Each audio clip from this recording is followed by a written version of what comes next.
I made a video a while back about water hammer, a hydraulic phenomenon that can lead to major problems in pipelines. Then I did a video on steam hammer, a somewhat related phenomenon associated with steam piping systems that can be extremely dangerous. And then I did a follow-up to the water hammer video talking about transient vacuum phenomenon that can collapse pipes if they're not designed and operated correctly. But even after those 3 videos, it turns out I haven't told the full story. Because even though water hammer is generally a problem for engineers, it turns out there's a way to take advantage of this normally inauspicious effect for a beneficial use. Hey, I'm Grady, and this is Practical Engineering. On today's episode, we're talking about hydraulic ram pumps.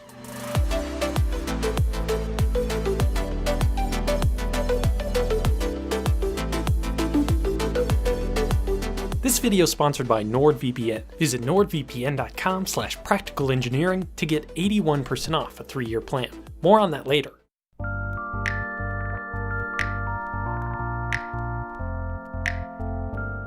A hydraulic ram is a clever device invented over 200 years ago that can pump water uphill with no other external source of power except for the water flowing into it.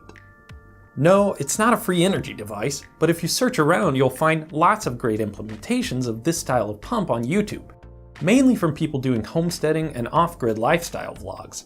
And it's easy to see why ram pumps have such popularity among these groups. Because if you've got a piece of land with an abundant source of water, a ram pump lets you get that water to a tank or a location at a higher elevation with a really elegant design that requires no electricity or fuel and only 2 moving parts. So of course, I built my own so you can see how it works. But first, we need to build just a little bit of foundational knowledge on the behavior of fluids, and this is something anyone can understand. There are 3 types of energy that a fluid can have, and in civil engineering, we normally convert them to their equivalents as the height of a static column. This distance is called the head. Understanding the energy in a fluid is how we solve a lot of engineering problems, because in most scenarios, the amount of energy stays the same, and the only thing that changes is what form it takes. The first type is head from gravitational potential. It doesn't have an equivalent static column because it is a static column. The head is just the distance from an arbitrary datum. This one is easy to understand with a tank and a tube. I can move this tube around wherever I want, but the level in the tube and tank are always going to be the same. They're both exposed to atmospheric pressure at their surface, and they're not moving, so there's no velocity. It's just pure gravitational potential. The second type of energy is pressure head. In this case, the head is the pressure divided by the gravity times the density of the fluid. So if I close off the top of my tank and add some air pressure, the level in the tube goes up. The new height is the pressure head, the equivalent static column related to the pressure in the tank.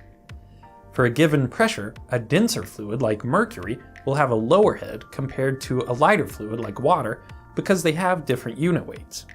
A good example of measuring pressure head is a barometer. We live at the bottom of an ocean of air, and we like to keep track of the air pressure down here. One of the easiest ways to do that is to measure how high up the pressure can push a static column of fluid, in most cases mercury. The final type of energy is velocity head, which relates to a fluid's kinetic energy. The conversion for velocity head is velocity squared divided by 2 times the gravitational acceleration.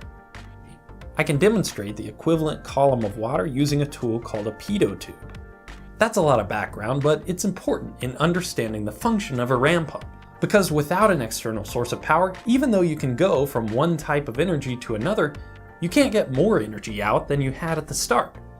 For example, I can convert a static column of water to one with some velocity, but I'm never going to get the fluid to a higher elevation than where it started, with one exception. An exception that the hydraulic ram pump takes advantage of beautifully. A ram pump is essentially just 2 one-way check valves, one called the waste valve and the other called the delivery valve. To get it started, you just momentarily open the waste valve to allow water to flow. After that, it's working on its own to pump the water uphill above the elevation of the source. Pretty amazing, I think. Let's walk through the path of the water to understand how it works. First, as the waste valve opens, water flows into the pump and immediately out the valve. But as it picks up speed, the flowing water eventually forces the waste valve to slam shut. Now the water is stopped in the pump. It had kinetic energy, but now it doesn't. That means the kinetic energy was converted to something else, in this case, pressure. This is the definition of water hammer. Slamming a valve shut converts all the kinetic energy nearly instantly, creating a huge spike in pressure that can lead to stress and damage in pipe systems and connected equipment. In the case of the ram pump though, that spike in pressure has a different effect. It opens the second check valve and forces water entering the pump into the delivery line. As you can see from my digital pressure gauge, this process is cyclical, pumping some of the water and wasting the rest each time the valve slams shut. You can see what's happening here in real time. The pump is robbing some of the kinetic energy from the flow and imparting it to a smaller volume of water. It's a redistribution of energy, converting low head and high flow into high head and low flow. And this type of pump can really create a lot of head. I ran my discharge line up to well above the roof of my shed, and my pump is still able to get the water up there. Sometimes an air chamber is included in the pump to smooth out those sharp spikes in pressure and provide a more even flow rate out of the delivery pipe, reducing wear and tear on the pump components.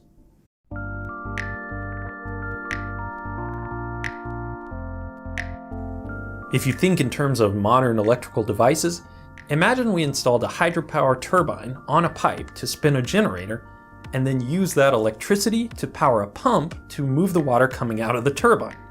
Obviously, you wouldn't be able to pump all the water, and anyway, that would be a pretty complicated setup for something the ram pump can do with a few very simple off-the-shelf plumbing parts. In fact, there is a type of pump that works from a water-powered turbine. Maybe I'll build one of those next.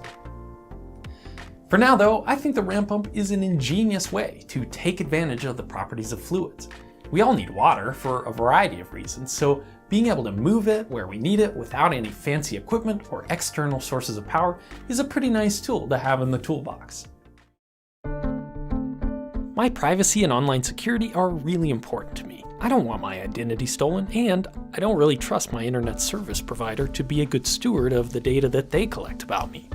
I know most major websites are already encrypting traffic, and many smartphones do the same. I know the metadata my ISP collects is probably benign. But here's the thing. As painful as this is for me to admit, there's a lot about the internet that I don't understand. And unfortunately, a small portion of the people and organizations who do understand it actively use it to try to take advantage of the rest of us. And that's enough reason for me to always use NordVPN. New vulnerabilities are discovered online all the time, and I like the comfort of limiting mine and my family's exposure to them as much as possible, especially because NordVPN makes it effortless. I just load the app, click connect, and it's done. There's no limit on bandwidth, and it works on all my devices. If you only use websites and online services that have their own encryption and you trust your ISP with your browsing data, that's awesome. It's not true for me though, and if it's not for you, NordVPN is offering an awesome discount to fans of the channel. Visit nordvpn.com/practicalengineering or click the link in the description below to get 81% off a 3-year plan.